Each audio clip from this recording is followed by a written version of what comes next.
Dan Schwartzman is going deep every night. In-depth sports coverage. And then some. We are NBC Sports Radio. And this is Going Deep with Dan Schwartzman. I don't even know what to say as we start the week off here. I really don't.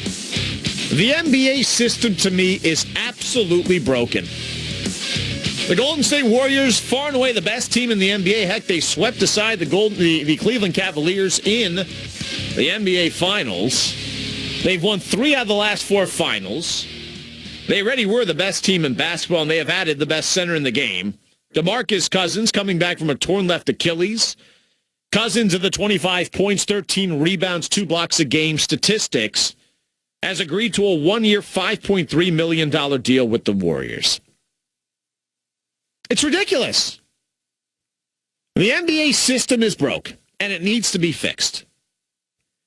To the point where, it gets to be absurd when you consolidate talent the way the NBA system is set up, because that's exactly what's happened here. You look at the Golden State Warriors team right now. You have Kevin Durant and Steph Curry, Klay Thompson and DeMarcus Cousins. Their worst starter is Draymond Green. Andre Iguodala is your 6th man. It's amazing to me that somehow in a salary cap system, that team exists. One of the greatest teams in the history of the sport has literally gotten better. JaVale McGee is gone, replaced by DeMarcus Cousins. How is that fair?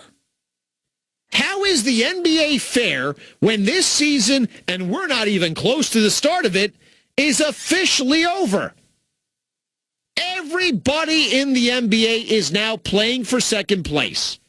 Everybody's playing in the Western Conference for the right to get beaten in the Western Conference Finals by the Golden State Warriors.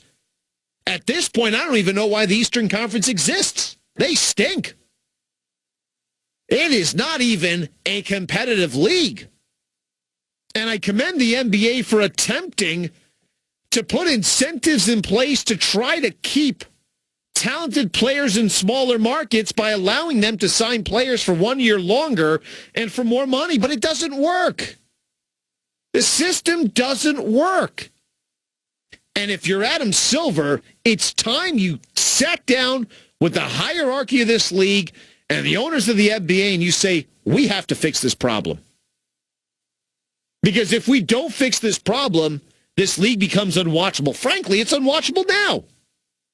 Who the hell's going to tune into the 2018/2019 season when right now, and we are in the dog days of summer, July has just started, and we know exactly who's going to be having a ticker tape parade in their city. And that team is the Golden State Warriors. Is there anything Adam Silver can do? Can Adam Silver nullify this signing? Can Adam Silver tell DeMarcus Cousins, sorry, Golden State's off limits, you can't go there?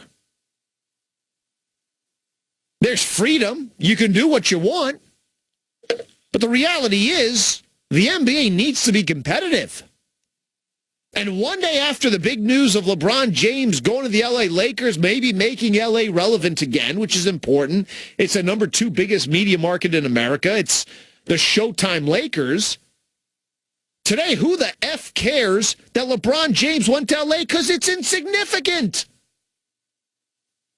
James is a loser in LA. He's not winning anything. I mean, come on. LeBron James, in the 4 years he signed to be a Laker, isn't going to win squat. He's probably never going back to the finals. You can book it now.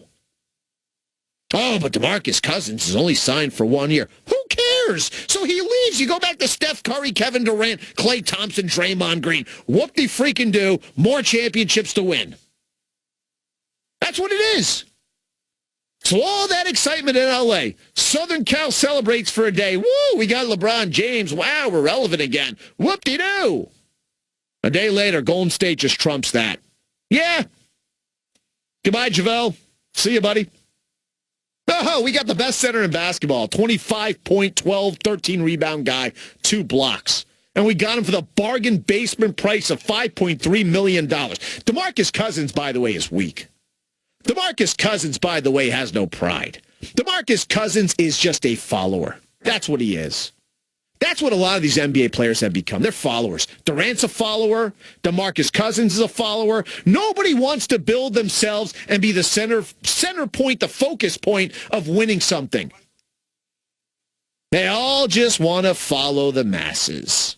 DeMarcus Cousins will get his ring, and he'll feel great about it. Hey, DeMarcus, guess what? You didn't accomplish anything, man. What have you accomplished? You went to a team that's won 2 in a row, 3 of the last 4. Best team in basketball. But here's the other aspect of this that you got to look at. And I'm a big LeBron James fan.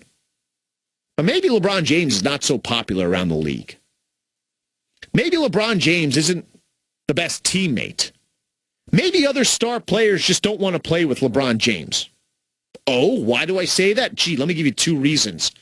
Paul George would rather stay in one of the smallest markets in America, in Oklahoma City, than go put on a Laker jersey and go home to Southern Cal where he's from.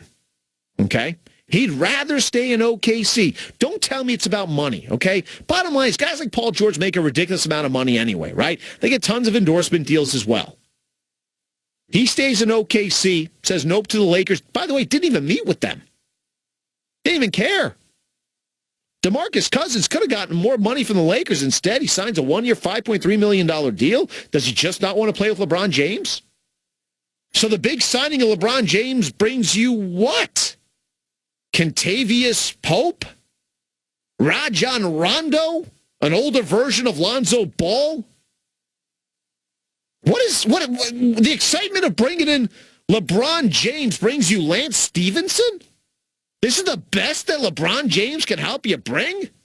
You bring in LeBron James, you get a bunch of role players? What about the stars that we thought would join LeBron? Yeah, Magic, you did a great job. You got LeBron to take your money. I mean, to me, it was a no-brainer. But you can't get anybody else to take your money and team up with LeBron? The Lakers right now aren't even the second best team in the Western Conference. They better be getting themselves some Kawhi Leonard love or else, man, I'll tell you what, LeBron James is going to look around and go, really? This is what I signed up to play with? This is the supporting cast? Hell, I had the same crap in Cleveland. At least I had Kevin Love. I had Brandon Ingram against Kevin Love. Jeez, take your pick. What a flat-out joke this NBA has become. I mean, you just look at this league and you say to yourself, there is no competitive balance. The Eastern Conference is garbage. It's a wasteland. I watched that stupid movie today, Book of Eli, with Denzel Washington, Sean. I watched it. Here's the problem. I was excited to watch it, and as I'm watching this movie, I realized something. I had watched it before and totally forgot. Seriously. What was the name of the movie? The Book of Eli with Denzel. Yeah. I actually saw the same movie before, and it was so not memorable to me that I forgot I had seen it. And about halfway through, I'm watching this, and I go, I think I've seen this before. I've seen this movie. I did watch this movie before. And I was excited because it was on the premiums, and I DVR it. I'm like, I can't wait to watch this. And I had watched it already. And I felt stupid. I've seen it before. And it's like, to me, I mean, like, I've seen this act before in the NBA. It's the same thing. The Golden State Warriors. By the way, I don't want any love for Steve Kerr. How challenging is it to win games with that team he has? Now, just got a contract extension. Yeah, you know what? Mike Brown could win championships with that team. Hell, he won playoff games. Relax. Didn't not go that far. Mike Brown made it to the finals running that team 2 years ago, don't forget. Luke Walton lost 1 game, I think, coaching that team. I mean, come on. You add Boogie Cousins to the mix? Now, here's the thing for Steve Kerr. He's got to now nurse egos, right? Because Boogie Cousins is a jerk. He's crazy. We know that. So is Draymond Green. That's the thing. To me, when Draymond Green is now going to be the 5th best player on that team, you have to wonder to yourself, how's he going to handle that? Right? How's Draymond Green going to handle now being even more or even less of an offensive presence on that team? Something to think about. But Steve Kerr's going to have to figure that all out. But it's nice. It's a good position to be in, right? I mean, honestly speaking, Sean, that's one of the greatest teams ever assembled. It is. They have 5 All-Stars in 5 starting positions. And their sixth man is an all-star as well. I'd go a step further. They have 5 Hall of Famers. 5 Hall of Famers in 5 positions. Potentially, yes. Oh, it's going to happen. Draymond Green's the Dennis Rodman of this generation. Dennis Rodman's in the Hall of Fame. Dennis Rodman did not score. Right. Did Boogie Cousins piss off too many people, though, to get Hall of Fame votes? Oh, he'll be in. Everyone gets in the NBA. Listen, you put up 25 and 13, you deserve to be in the Hall of Fame. He's better than Chris Mullin. Chris Mullin's in the Hall of Fame. That's true. I love Chris Mullin. Broken guy, but yeah. No, you're right. I mean, he's a dominant center. We forget how great of a player he is because of how much of a jerk he is. But the fact is, he's a great player. Boogie Cousins is a great player. Does he fit that system, though? He doesn't shoot three-pointers, right? No. Yeah, but think about the element he adds. Or a half-court guy. But think about the element he adds, though, okay? Everybody expects three-point shot after three-point shot because that's what they get from the Warriors, right? Now you have a dominant inside presence to worry about as well. Don't you think it opens up? Look, for the open three-pointers they've had, doesn't it open up even more open three-pointers for them? My goodness, because you have to now account for Boogie Cousins. The guy is a scoring machine in the middle. So what's the matchup? So if you're the Lakers, right? If you're the Thunder, if you're the Rockets, Clint Capella against DeMarcus Cousins. I favored Clint Capella. Because he's more athletic. Right. Right. Lakers, though, what do they have? McGee. Mo Wagner. Yeah, I'll take DeMarcus Cousins. You're OKC, what do you have? Steven Adams, right? I'll take DeMarcus Cousins. I'll take DeMarcus Cousins. It wasn't as if this was a weakness. I mean, Golden State doesn't really have weaknesses. And the one position where you're like, all right, maybe they can improve is that big man, right? And they did. For peanuts. For pennies on the dollar. I mean, Boogie Cousins doesn't get hurt, doesn't tear that Achilles last year. He's getting himself a max deal. And they get him for $5.3 million. I mean, he's desperate to win, obviously. How does this change the trade for Kawhi Leonard for the Lakers? It's a must-get. More pressure on the Lakers now to trade Absolutely. for Kawhi? They have to get Kawhi. If you're LeBron James, you have to force that trade. So what does that mean, though? They overpay. Exactly. I understand they overpay, but what does that mean? Lonzo Ball in the deal?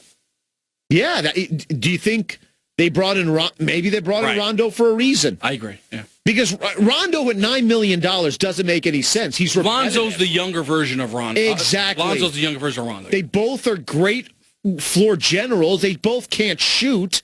You're right. He's just a younger version of Rajon Rondo, maybe not as volatile.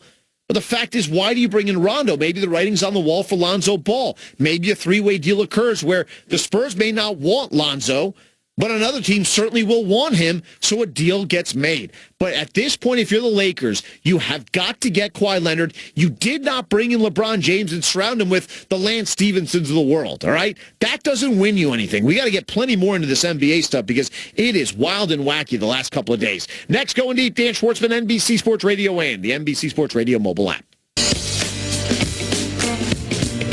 21 past the hour, Going Deep. Dan Schwartzman, NBC Sports Radio, NBCSportsRadio.com. You just got to,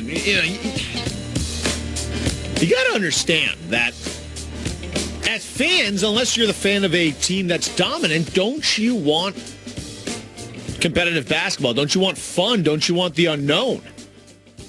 Wasn't it bad enough as an NBA fan realizing we're in the midst of the Golden State Warriors dynasty and it's not going to end for another 3 to 5 years? And now you know it's not going to end at least for the next year.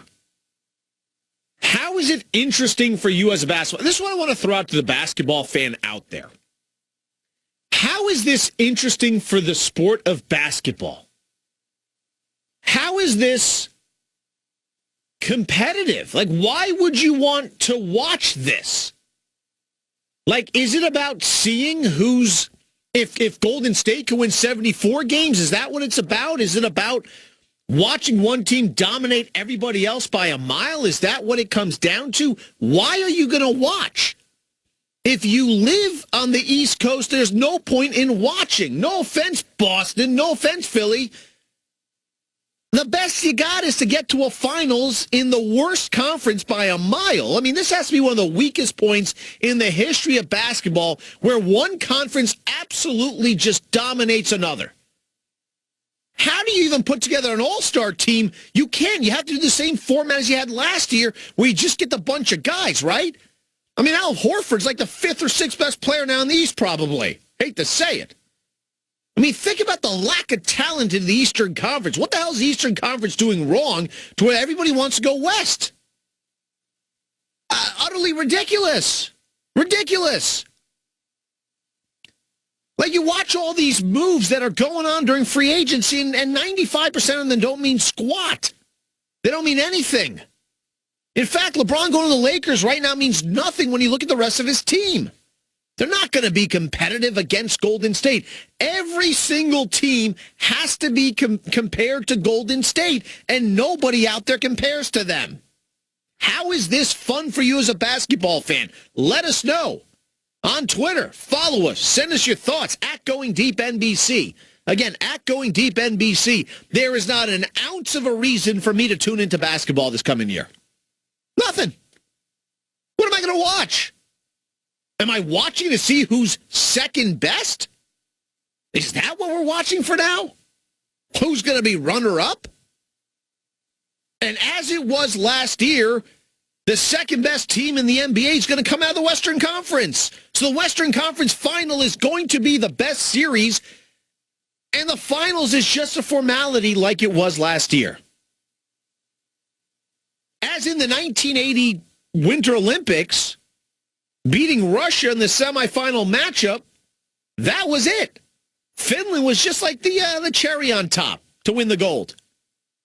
If you're the Golden State Warriors beating LeBron and the Lakers, or Chris Paul and James Harden of the Rockets, that's it. Knocking off Boston or Philly in the finals, that cherry on top. Kind of like beating LeBron in Cleveland this year, cherry on top. They didn't compare to the Houston Rockets. How is this fun for you? It's not. And the NBA tried to make it where this wouldn't happen. In their last CBA, to put in these safeguards to where these small market teams had the opportunity to keep their best players by being able to offer them a lot more money in an extra year in a deal, was supposed to be the reason why the competitive balance in basketball wouldn't shift. You gave players reasons to stay where they were. But when salaries are so flat out ridiculous and guys don't seem to care, it's not about the money anymore. It's about joining forces and figuring out where I could go to win a championship. Look at the situation we're in.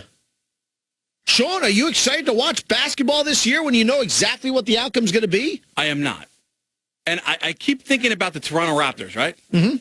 And we talked about after they were swept by the Cavs, whether or not it's time to break them up. Right. Why would you keep this team together? They're not going anywhere. I don't care who the coach is. Trade DeRozan now. They're not winning a championship. They're not going to the finals. No. Trade them. You probably could get something because if you're the Celtics, no. But if you're someone in the West, maybe you want DeRozan, maybe to the Lakers. Yeah. If Kawhi Leonard doesn't work out, why don't you just say, hey, why listen, don't you? Yeah. Spurs, you know what? Yeah. We're gonna trade DeRozan. You're right. Here's the thing. Either the Lakers don't get Kawhi Leonard, you could trade DeMar DeRozan to the Lakers, or if Kawhi Leonard does go to the Lakers, Toronto could say, hey, guess what? We'll ship you a star. Yeah. Send us the young assets you just got. Yeah. Trevor Ariza leaving Houston. Big move. Big move. You're right. It's a big loss. But even if you're Houston, you're thinking to yourself, how competitive are we compared to what Golden State is? Eric Pincus writes a Lakers blog on Bleacher Report. He's going to join us next. Dan Schwartzman, NBC Sports Radio.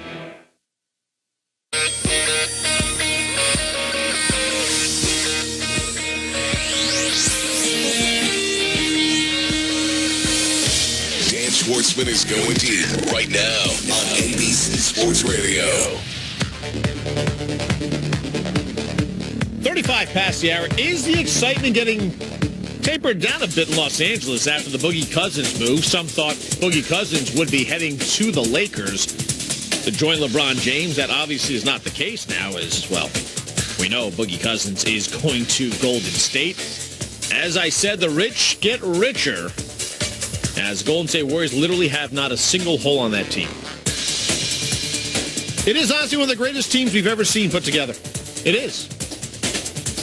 I mean, it's incredible. What does it mean for the Lakers? All the excitement from yesterday, LeBron James, is it all now deflated? Our buddy Eric Pincus writes a Lakers blog for Bleacher Report, joining us. And Eric, before we get to the Lakers, you look now at that lineup that Golden State possesses with the addition of Boogie Cousins. We're about the same age, Eric. Is this the greatest lineup you've ever seen? Well, hold on. Boogie isn't Boogie yet, right? So that's the question. Is he Boogie in February? Is he Boogie in January, December? Or is he never the same again? And you go through the history of Achilles injuries, you don't just bounce back from them. You're not the same player. It takes a long time. Kobe was never the same. Like Wesley Matthews recently went through that, nowhere near the same. It's a devastating injury. It's the worst injury in basketball, they say. And so can he come back and be what he's been? Because it's an easy risk for the Warriors. They're not really risking anything. If he pans out, it's amazing. I mean, come on, it's ridiculous. But they also don't have his rights. So next year, when it comes to paying him, they're not really going to be in a position to keep him, because there's going to be a ton of teams with cap room. They're going to be offering him a ton of money, and if he kills it, great. And if he wins a title for them, helps them win a title again, it'll have definitely been worth it. So it's amazing, though. I mean, like if he hadn't had that injury, they wouldn't get him for $5 million. But it's ridiculous. Do we know what the Lakers are offering Boogie Cousins? Yeah, I spoke to someone with the Lakers, not Rob and not Magic, and that person wasn't entirely sure how keen the Lakers were on Boogie. So I take it for what you will. I don't know if he was really the guy, because what happens if he doesn't pan out for the Warriors, right? Well, they probably still win the title. If he doesn't pan out for the Lakers, then, I mean, this is a team that has a lot to prove, a lot to go. They don't really have a center right now other than JaVale McGee and Mo Wagner, who they just drafted, and that's about it. So they let Julius Randle go. They've got some things to figure out, and it's not a clear picture. And if you get a guy who may not be able to play until February or may never be the same, then that's a risk that maybe right now it's harder for the Lakers to make, especially when they're still chasing Kawhi, and they probably have Brook Lopez available to them if they want. And Brook is a really good fit with what they're trying to do. So, and I think he wants to stay. So if they can find some money for him, which is possible, maybe he's the answer. Eric, when you think about what the Golden State Warriors have done now, adding Boogie Cousins, and you're right, we don't know what version of Boogie Cousins we're going to get in at what point this season. Does that put more pressure on the Lakers to have to get Kawhi Leonard? Yeah, pressure everywhere. Where's the real pressure? I don't know where the real pressure lies. Does it lie with, say, the Spurs, who are facing the fact that their best player is probably going to leave in a year, and if they don't get value for him now, they're not going to get anything, and there's not a lot of cap room left. There's enough that they could still make some deals. If Kawhi scares people off, like let's say the Sixers make a deal for him or want to make a deal, and he tells the Sixers, you know what, I'm not sticking around, well, maybe they don't offer as much. So, and what the Lakers have done, and it's really clever, it's kind of the right thing to do here, they're not giving out multi-year deals. That's why they don't have someone like Boogie Cousins. That's why they let Julius Randle go. They're leveraging so that if they have no leverage if say they spend all their money and Kawhi says I'm going to the Lakers, and then the Spurs say, well, how? They don't have any money left, right? They won't have any money next year. So what they're doing is they got all these one-year deals. They're going to make sure that they're at the table for Kawhi, and then if not, you've got Kyrie, maybe him and LeBron make peace, or Klay Thompson, right, which would hurt the Warriors, knock them down a peg while making the Lakers better. You start going down the list. There's a lot of good players next year. There's also a lot of teams that have cap room. There could be somewhere in the neighborhood of 20 teams that have real significant cap room. I'm still calculating what teams are spending now.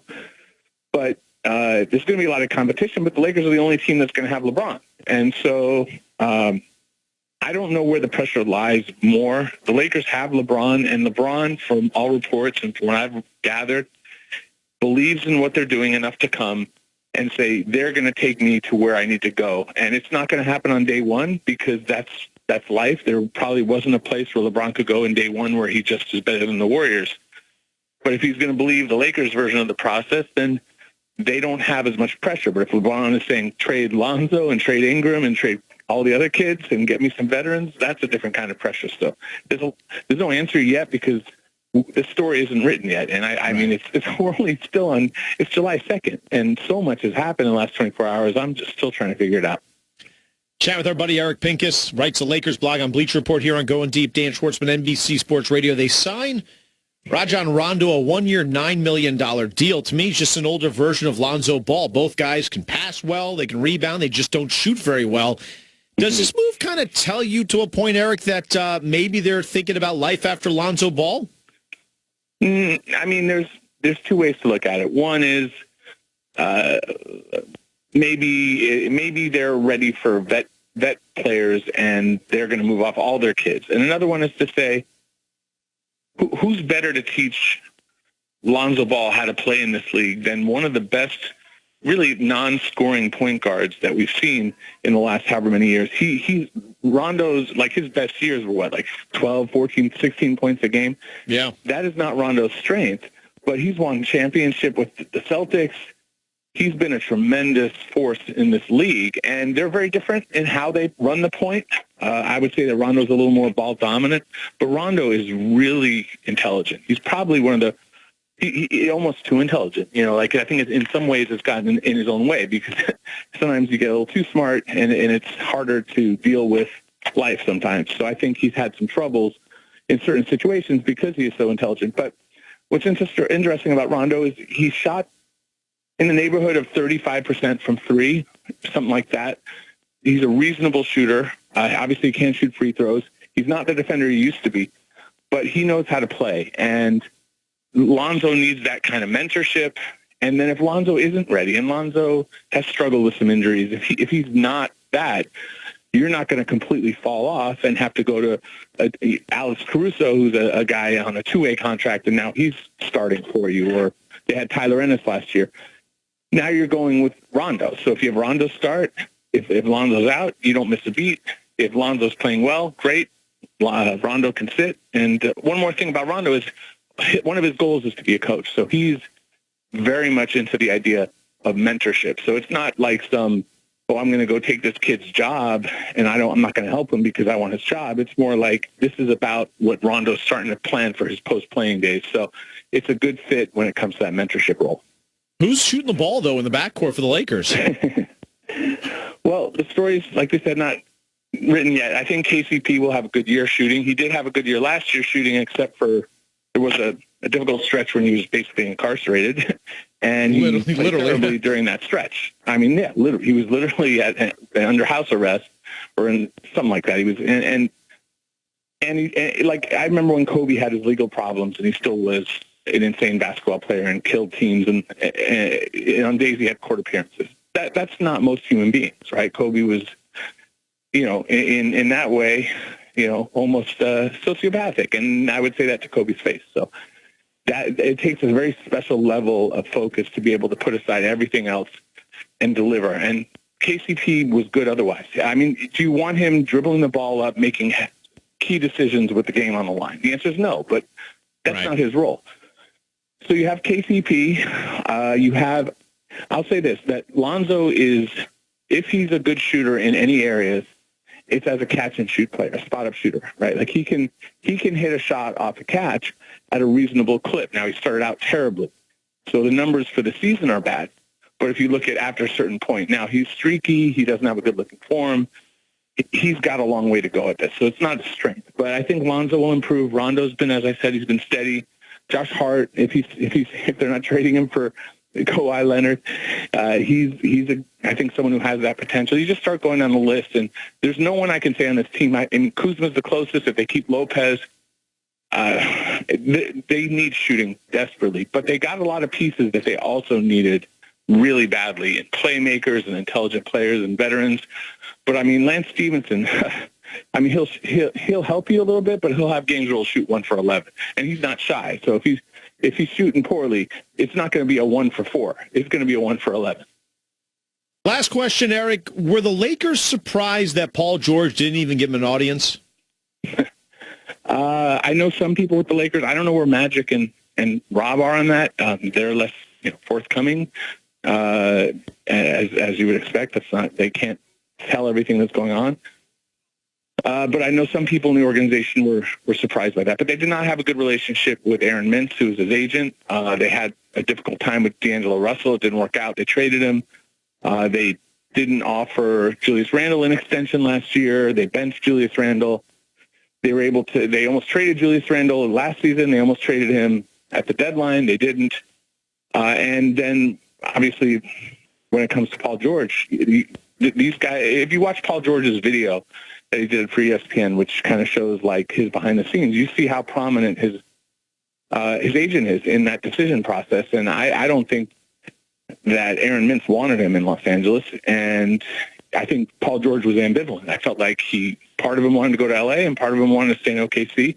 And when you've got a powerful voice in your ear saying, I don't trust those guys, look how they handled our other two guys, let's just stay here where we get good money, et cetera. And I think that was a part of why that happened and a part of why Julius Randle isn't in the purple and gold anymore. Our go-to guy in L.A. always comes on with us, even when it's a busy time like right now. Eric Pincus, Lakers Block, Bleacher Report. Eric, I know you are slammed right now. Always appreciate you taking the time to come on with us, and we look forward to seeing you back on NBA TV coming up as well. Appreciate it, Dan. Thanks. Anytime. Thank you so much, Eric. Awesome stuff from our buddy Eric Pincus. Busy as heck right now. I mean, L.A. right now, LeBron James, LeBron mania in L.A. A little tapered, I think, probably with what we've now seen with Golden State. If you're Boston, you're Philly, I mean, what are you playing for? Think about that question. We'll answer it next. Going deep, Dan Schwartzman, NBC Sports Radio and the NBC Sports Radio mobile. Tell me you're listening, because we're sure talking. Going deep, Dan Schwartzman, NBC Sports Radio, NBCSportsRadio.com. Look at the Eastern Conference teams now that have no shot to win an NBA championship. If you're Boston, if you're Philly, and we'll throw Toronto into the mix as well, is it impressive to go to the finals? What I mean is it an accomplishment for those teams to go and win the East? Sure. Because, Sean, that's the best they can do, is play for second best, to put up a banner saying Eastern Conference champions. I mean, they're not winning a By the way, all three of the teams I just mentioned would get swept in the first round. I agree. I mean, excuse me, in the finals. Yeah. It's an accomplishment because they haven't reached that point yet. But you're right, 100%. Who are they fooling? They're not going to win a championship. No. The Celtics or the 76ers. No. And here's the problem now in the NBA.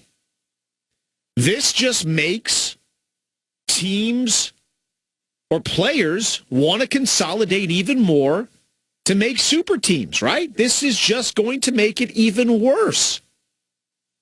Teams like the Orlando Magic, all right? Like if you're Orlando or you're the Detroit Pistons, your cities don't offer much, right? Your cities aren't a selling point. So why that? I mean, you have no shot over the next 5-10 years of winning squat. Why would anybody go to Orlando or Milwaukee? You say that. Yeah. But Paul George just re-signed with who? It was stupid of him. OKC. Okay. Russell Westbrook is where? OKC. But So they drafted him. Okay, so if Orlando or if Milwaukee or Detroit, if they People draft gonna go play properly, with Giannis? they'll be fine. People are going to go play with Giannis Antetokounmpo? Why not? Because it's Milwaukee. At least Golden State. People Even forget. Kareem Abdul-Jabbar wanted out of Milwaukee. Exactly. That was 40 And that was in the years ago. 70s. Yeah. Here's the thing about it. Golden State Warriors, San Francisco is a place people would go. It's a fun city.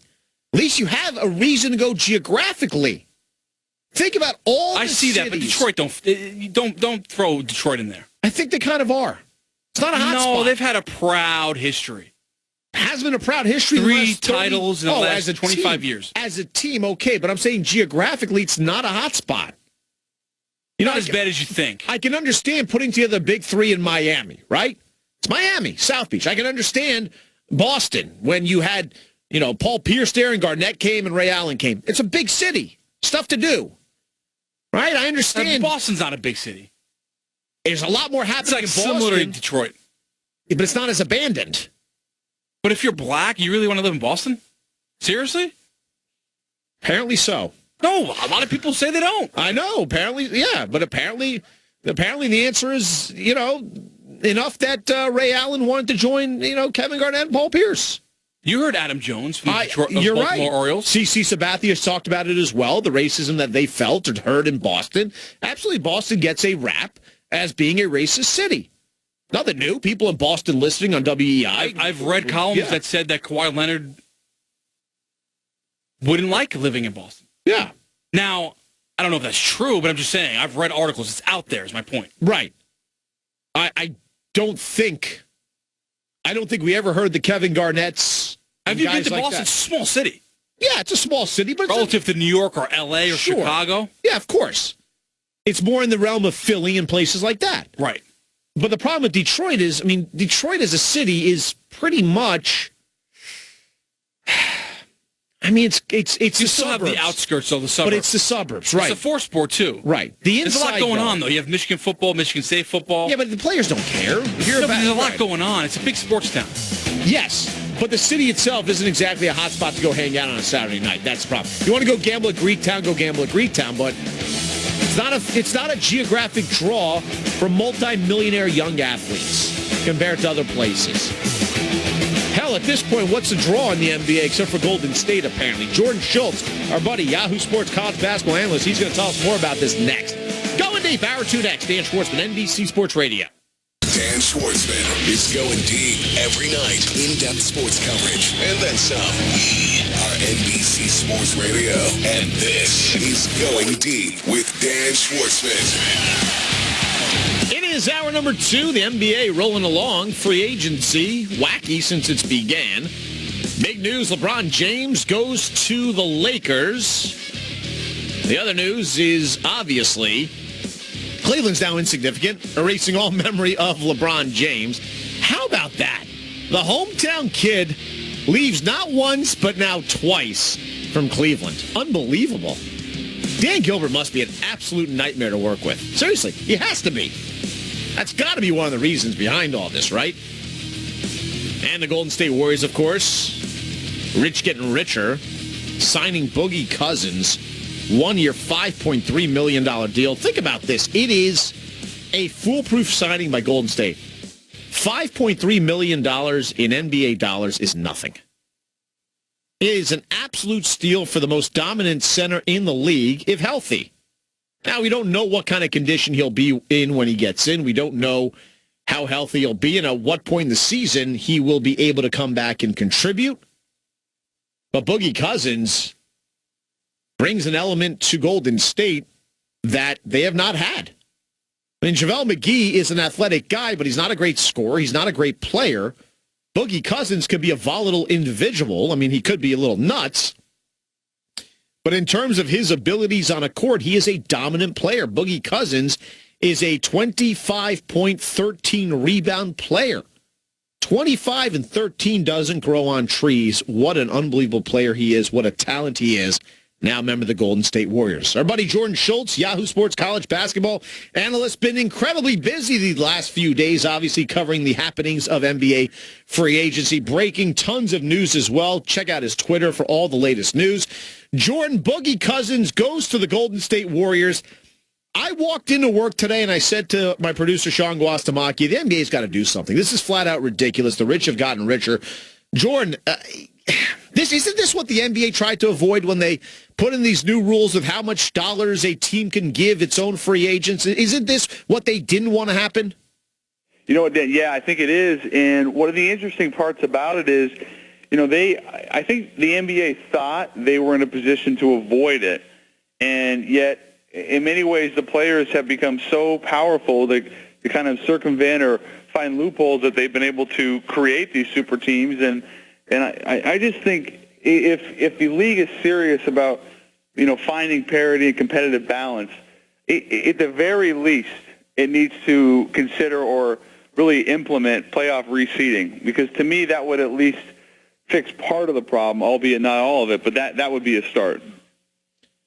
Look, I know this might be crazy, but if you're Adam Silver and you look at this deal that's going down with Boogie Cousins, I know he's hurt, but still, Boogie Cousins going to Golden State. I remember when, David, Stern. Chris Paul. Chris Paul said, no, you can't trade. New Orleans can't trade Chris Paul to the Lakers. He nullified that deal. I mean, I know this is crazy, but if you're Adam Silver, don't you consider maybe trying to nullify this deal for fair competitive balance?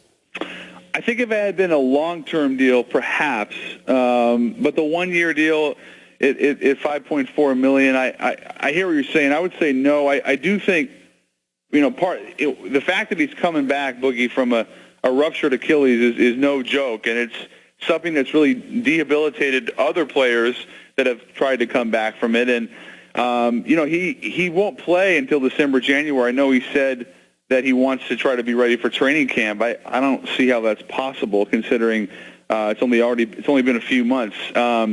What I said earlier this evening was that he wanted the short-term max. He didn't get it. He essentially now signs with the Warriors. Now he can get healthy, Dan, play fewer minutes, win a ring, and then go after the max next season. Unlikely to be with the Warriors, obviously.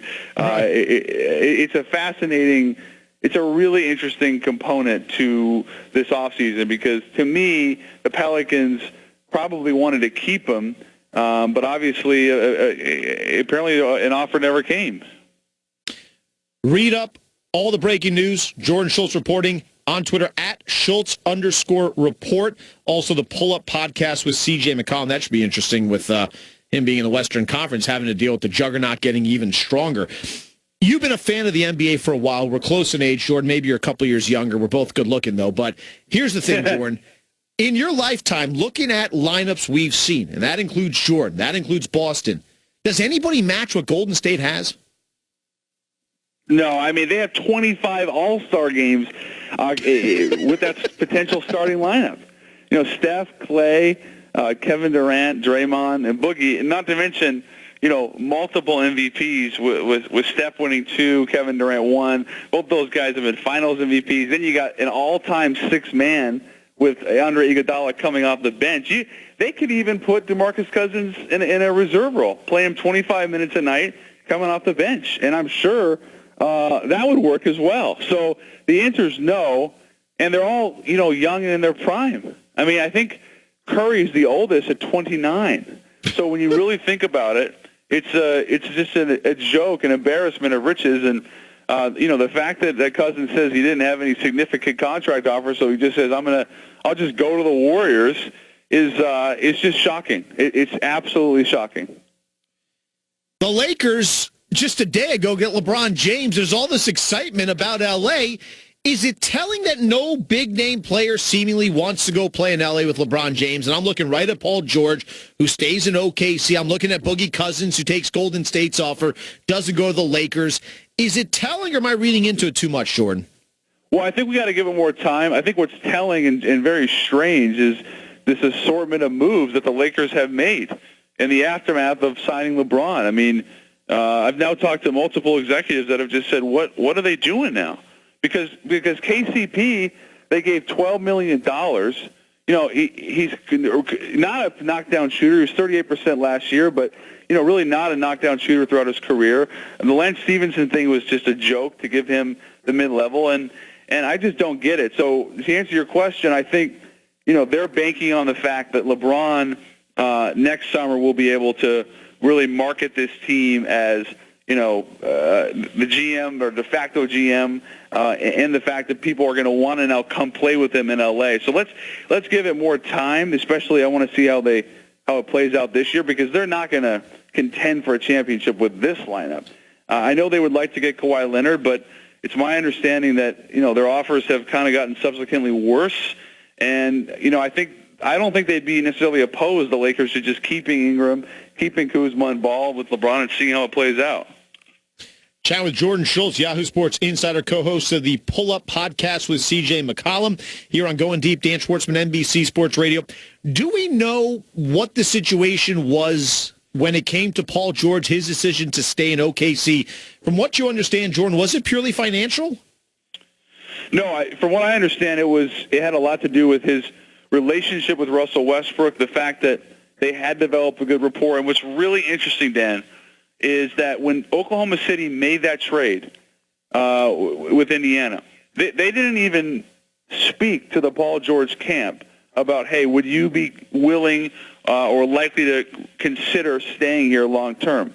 Their thought process was we can, for lack of a better word, recruit him every day in our building, and they bet on culture. And had he left, they would have been completely rudderless because Westbrook and Adams are owed over $70 million, and there's not a lot of other ways for them to really improve. So to keep Paul George, now they have their anchors and they can still be relevant. So I was surprised that he stayed in Oklahoma City after all the buzz.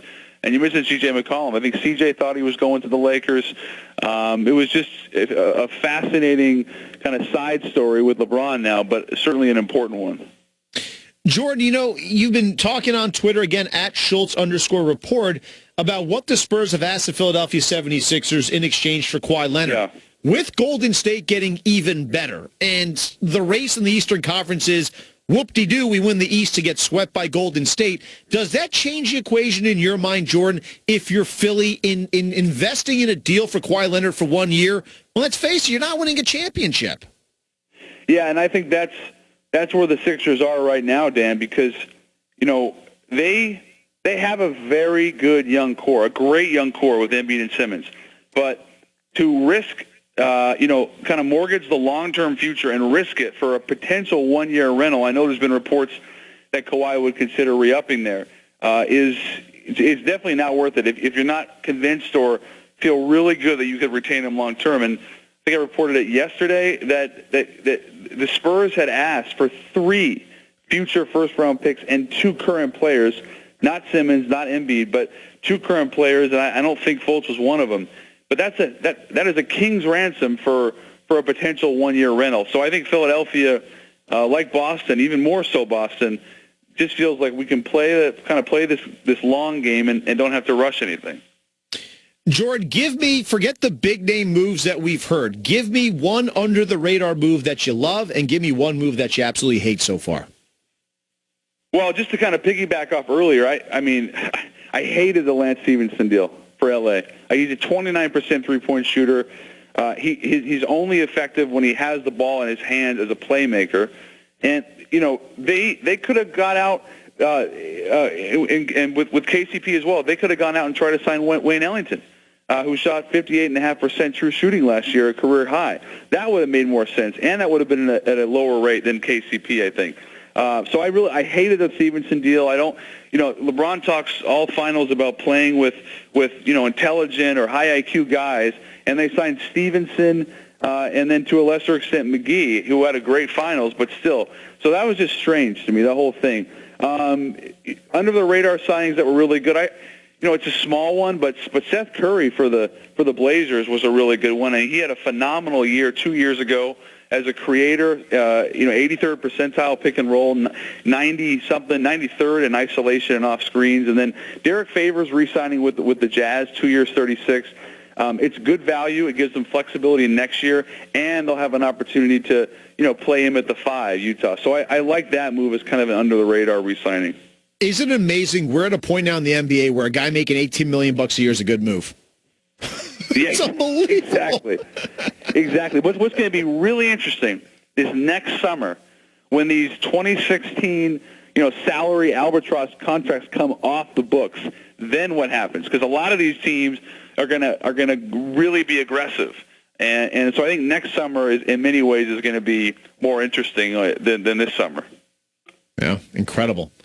My buddy Jordan Schultz. Not only are we both good looking, married to attractive women, good looking kids. We both have great golden retrievers, my friend. We're like twins. We're like twins, Schultz. Hey, you got that mutt, though. I got the cat. You got the mutt. So listen, I do have a mixed breed mutt, and I'm sitting next to my golden right now. So listen, I appreciate the shout outs for the dogs.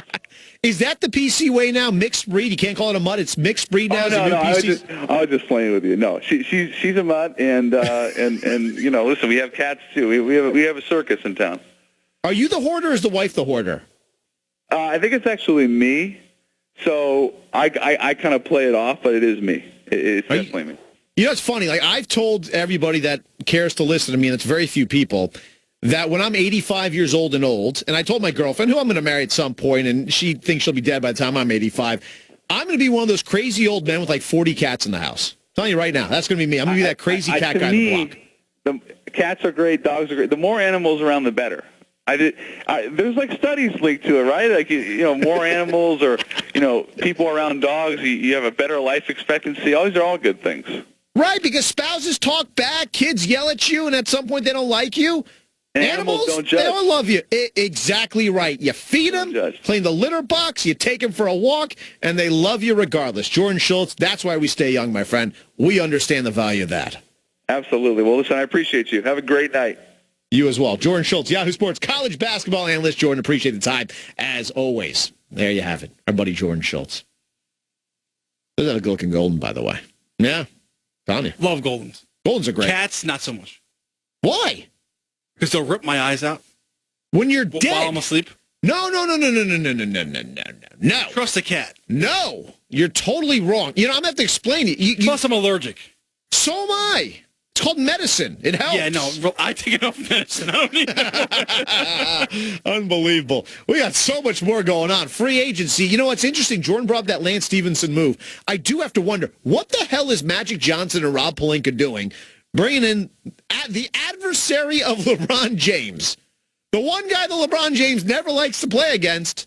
Maybe that's why they bring him in? We got to look more at these Laker moves because they are head-scratching, to say the least. Next. Going deep, Dan Schwartzman, NBC Sports Radio and the NBC Sports Radio mobile app. 3 past the hour, going deep. Dan Schwartzman, NBC Sports Radio, NBCSportsRadio.com. I don't understand what the Lakers are doing.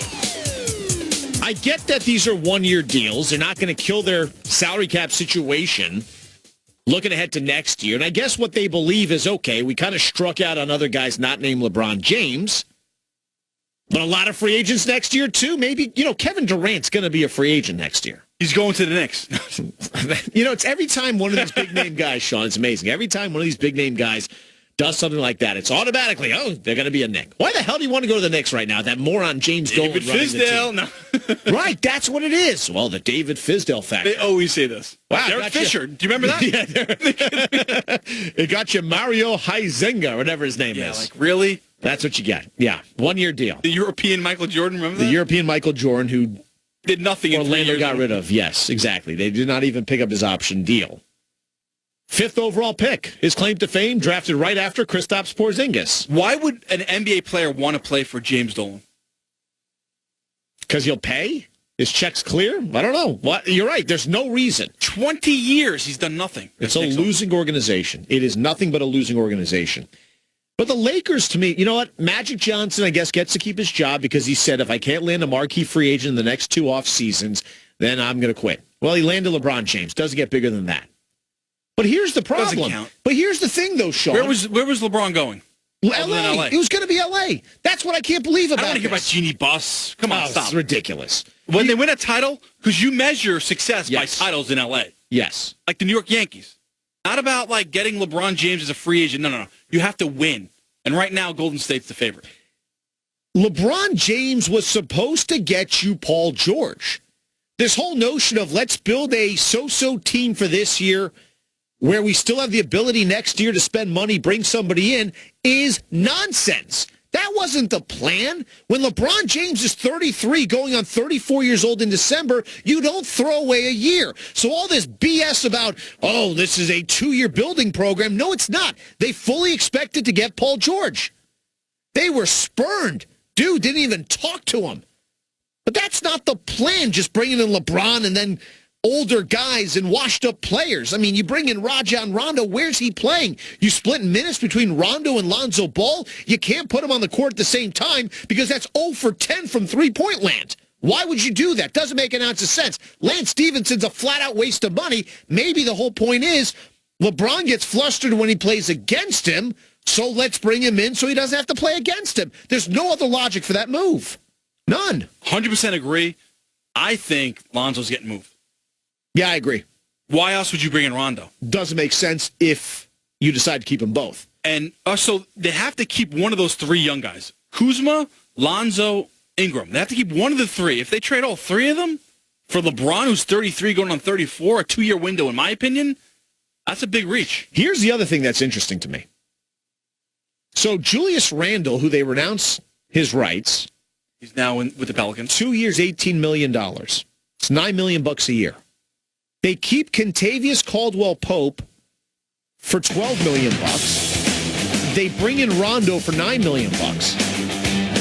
Doesn't Julius Randle serve a bigger purpose than Rajon Rondo? He doesn't play well with Rondo. Who does, apparently? It's a great question. And not many people apparently want to play with LeBron James. Gotten spurned by Paul George, Boogie Cousins as well. More NBA talk. Our buddy Sean Powell, NBA.com. He will join me next. Going deep. Dan Schwartzman, NBC Sports Radio. Dan Schwartzman is going deep right now on NBC Sports Radio. 35 past the hour. It is hour number 2. NBA free agency. What stuns me about NBA free agency is the contracts. How much money crappy players get in the NBA. It's incredible to me. Like, you think about hockey, right? Like, John Tavares just signs with the Toronto Maple Leafs. Sorry, Islander fans. $11 million a year. That's like a lot of money. That's a boatload of money in the NHL. $11 million a year. Kentavious Caldwell-Pope, who's nowhere near one of the top players in the NBA, gets $12 million for the year. Like, you should count your lucky stars if you're in the NBA, because, my goodness, there's not a league that overpays its players more than the NBA. It is far and away the most overpaid league out there. Derek Favors is a nice player. Derek Favors is going to make $18 million a year.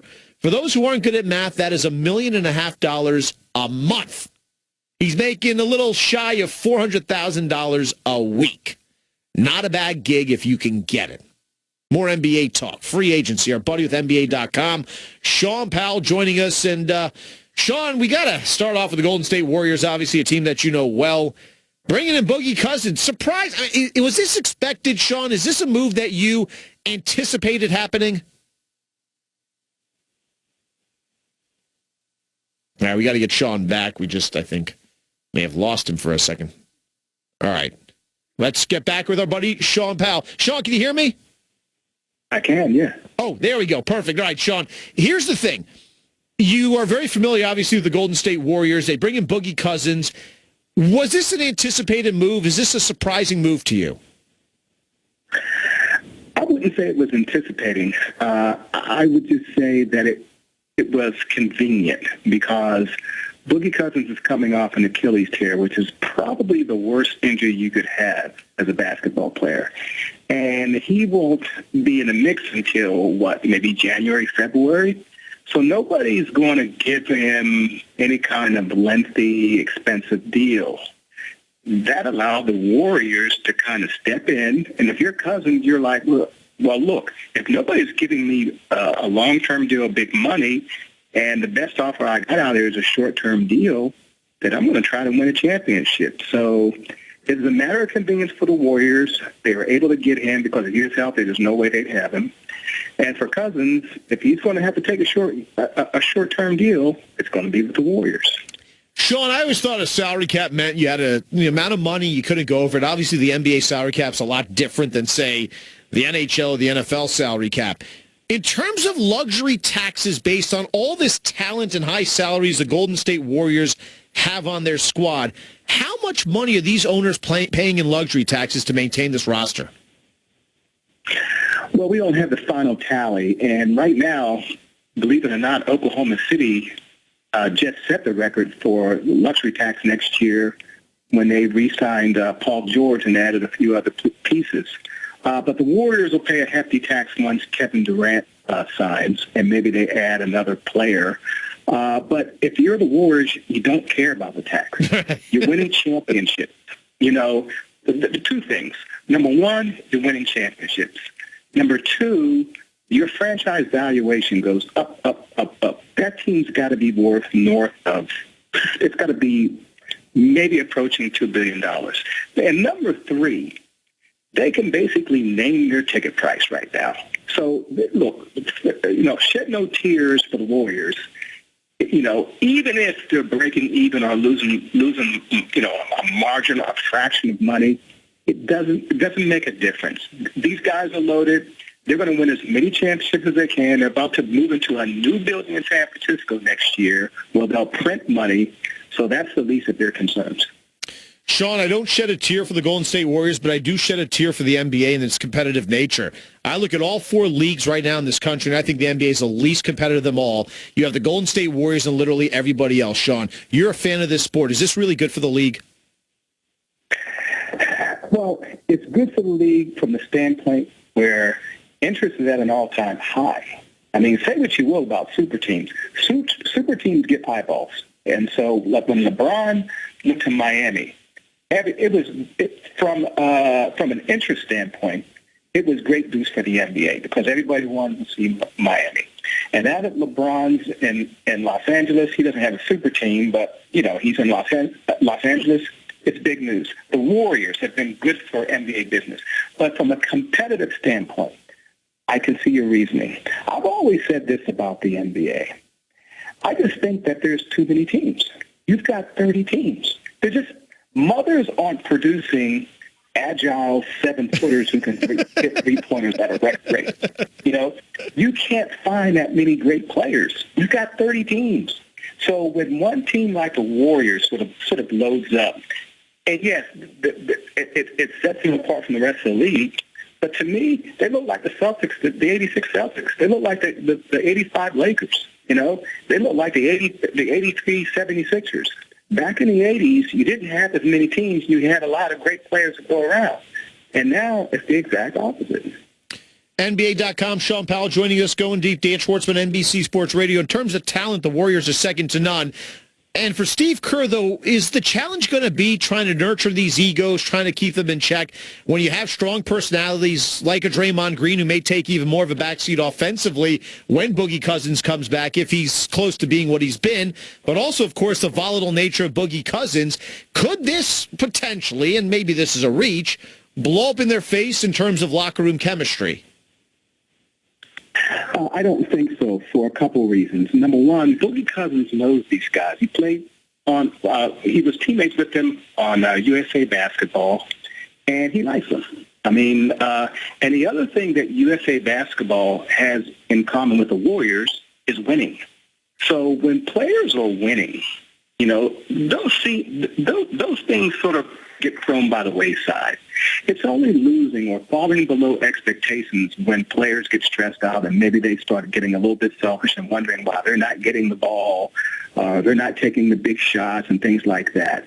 The one reason why you really haven't seen that with the Warriors, and yes, there are a lot of, you've got a couple of Hall of Fame players in this team and multiple All-Stars, and one reason why Steve Kerr's job is easier than you might think is because they win, and winning cures all. Sean, what the heck's wrong with the Eastern Conference that talented players can't wait to get the hell out of it and go west? It seems that way. I just think it's just a trend. These things are cyclical, and I know it sounds hard to believe, but the East will come back someday. Look at Philadelphia, a budding team, potential superstar. Look at the Celtics, particularly when they get healthy next year. I know when you see LeBron defect and, Paul George defect and, the bottom line is the East hasn't really kept pace with the West and certainly lacks a team even on the level of the Warriors. But, check back in about 3 or 4 years. Let's take a tally then and see where we are. Sean, you mentioned Paul George. He stays, doesn't even make this interesting, signs his deal with OKC. How much do you believe, Sean, him signing has to do with the fact that after that gruesome injury he had, to get the financial security, to get the most money out of this deal as he could, which of course was Oklahoma City. Do you think that played a big role in this? I think money played a big role, of course. I don't know if it had as much to do with the injury because, that's pretty much in the rear view at this point. He's played, 3 seasons since then and, held up well. But everybody wants financial security, and Oklahoma City could offer him more than anyone else. So from a financial standpoint, it made sense. Now, you could argue whether or not he should have taken maybe a one-year deal, and then came back to the table next year when he could have made more money from Oklahoma City. But then there's a risk in that too. And I see your point. Sometimes you're like, hey, get your 4 years, get your 137 million, whatever he got, and just worry about the next contract when it comes. So I think that probably had a little bit to do with Paul George's decision, the fact that he would never have to worry about anything financially. And look, when his 4 years are up, he can take stock of where he is. And if he hasn't won a title with Oklahoma City, guess what one of his options can be? I'll go ring chase with the Warriors. Yeah, no, that's true. Last question, Sean. Speaking of OKC, I'm the last person to join the Carmelo Anthony fan club. It just seems personal to me at this point. I don't know. I'm just angry at him, I guess, being a Knicks fan. Is he going to get bought out? And if so, is there a GM dumb enough to go bring him in at this point? Whether he gets bought out, I'm not sure. It won't have any effect on OKC and the luxury tax or anything like that because they still have to pay him and still on their cap. I just think they have to kind of read the guy. It just didn't end well last season. He was sour about his situation, sour about his role, wanted a change, and I think there's going to have to be some heart-to-heart talks between him and Sam Presti, the general manager, and the coaching staff and Billy Donovan, and just to see where, what the plan is for him. Will it change? And if it won't change, can he deal with it? I think in the best-case scenario for Carmelo Anthony, he would love to have a buyout and then go, play for the team of his choosing. But I'm not so sure the Oklahoma City is going to do that unless Carmelo's Anthony agrees to take a substantial haircut. Give OKC a big discount on that contract. And I'm not so sure Carmelo Anthony is going to do that. This is his last big contract. Yeah, no, you're right. $27.9 million. How much of a haircut's he willing to take? I'll tell you what, I agree with you. He's not going to make it anywhere remotely close to that the rest of his career. Probably about $8-9 million a year, if that. Our buddy Sean Powell, NBA.com. Busy time for you, Sean. Appreciate you carving out some time for us. Sean, appreciate it. Hey, anytime, man. Awesome stuff, Sean Powell. Always fun talking with Sean. Great insight, as always. All right, that's what it is. Bottom line. There you have it. Want to talk about the Paul George situation. Also, Cleveland. Cavaliers going from being the haves to literally being the have-nots and practically irrelevant. The one person that could benefit greatly from the loss of LeBron James, nope, not Dan Gilbert getting his team back. But what does it mean for Kevin Love? It's next. Going deep. Dan Schwartzman, NBC Sports Radio, and the NBC Sports Radio mobile app. Dan Schwartzman, NBC Sports Radio, NBCSportsRadio.com. The Cleveland Cavaliers go from being a team in the finals 4 straight years and a championship run a couple years ago to a team now that does not have the marquee LeBron James there anymore. Kevin Love, maybe he becomes Minnesota's Kevin Love again because he's now the focal point of the offense. We always welcome your comments at Going Deep NBC on Twitter or 855-323 for NBC. Patrick in OKC's been waiting patiently. You're next on Going Deep. Patrick. Hey, how's it going? Good, Always buddy. appreciate the time. Thank you, man. What do you have? So I got a random proposal. I know they've always talked about switching it up from East and West to maybe just 16 teams, for the playoffs, which would be great. But with this lineup the Warriors have, I think they should just give the finals to the Warriors, and then we should have a finals between second and third. That way people can actually enjoy some competition. At this point, you're right. That's all it is, right? I mean, you get points for second. Now, aren't you a little excited in OKC? Paul George is sticking around? Carmelo opted in? I was until DeMarcus Cousins signed. I mean, Jesus, we can't compete. I mean, granted, I would like to say it's a good thing for the league that he's not coming back till January, but that means he's going to be even more rested. That's the thing. He'll be fully rested, possibly healthy for the playoffs. It's amazing to me. Patrick, appreciate the call. Unbelievable. You think about that, Sean. Who cares about the regular season? Everybody's like, oh, he might miss a couple of months of the regular. Who cares? Cousins and Golden State just threw a wet blanket on L.A. Laker fans and Oklahoma City fans. And Houston Rocket fans and every single other team in the NBA and their fan base. Oh, I have a prediction, Sean. the Golden State Warriors will be on twice every week on national TV. Yes. Yes. Okay, Dan. Okay, Yes. Dan. Okay. Steph Curry will be at the American Century Classic once again this year. We'll be there next week. 2 weeks, yeah. Next week. I'll get him as a guest. Yeah. What's your first question? Have you started polishing your ring for next year? Have you made space on the mantle for your ring? I mean, seriously. No. Here's the thing. Aisha's is Aisha, right? Yeah. How about this? Have you talked to Boogie Cousins, and do you think he's going to be a good teammate in the locker room? What else do you ask? Her book. Her cookbook, yeah. Have you learned the recipes of Aisha's cookbook? Right. How does it feel that it's now mid-July and you've already won the championship for next year? Yeah. 4th ring in 5 years? Yeah, how's it going to be? You're almost filling up one whole hand on your, on your body with rings. Or the more impressive, here's the big question. Okay, let's go past the championship parade next year in Oakland. Let's talk about realities, and that is Kevin Durant, Klay Thompson, Boogie Cousins are all going to be free agents next year. Steph, what's going on? Like, who do you want staying? Do you think it's possible to at least keep Durant, keep Thompson, keep the band together? If you're Durant, though, let's think about that for a second. If you're Durant, you win another title next year. That's your 3rd title. Yeah. I don't know if he'll win Finals MVP, but he already has 2. Mm-hmm. Do you leave? No. I think you do. You think about legacy. You'd be 31 at that point. Okay, where do you go? You go wherever you want to go. You have 3 rings in your pocket. Well, here's the interesting thing. Think about this, though. Kevin Durant will be kind of like LeBron James. Where he goes instantly makes that team a contender, right? Correct. And he weakens the super team. So he could go join LeBron James of the Lakers, and No, you can't do that. Why not? Defeats the purpose of leaving the Golden State. Go to New York. Play for the Knicks. There you go, with Kyrie. No, they can't fit 2 max. They'll have room for 1 max contract. He's not going there. Well, unless you do a sign and trade, which is Durant or Kyrie says to their current team, look, I'm leaving, so maybe you could get some sort of an asset, cap relief, whatever it might be, so let's do a sign and trade the way that LeBron did the first time. LeBron technically was traded from Cleveland to Miami. So maybe that's the way to do it. But you go, if you're Kevin Durant, to New York.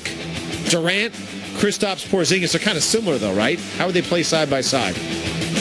I'm sure they can figure it out. All right, Soccer World Cup. Mexico loses. Tommy Smyth, soccer analyst on Sirius XM, breaks down the game for us next. Dan Schwartzman, NBC Sports Radio.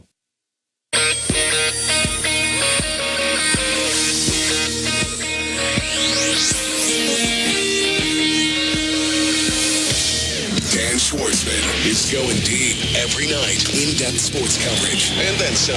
We are NBC Sports Radio. And this is Going Deep with Dan Schwartzman.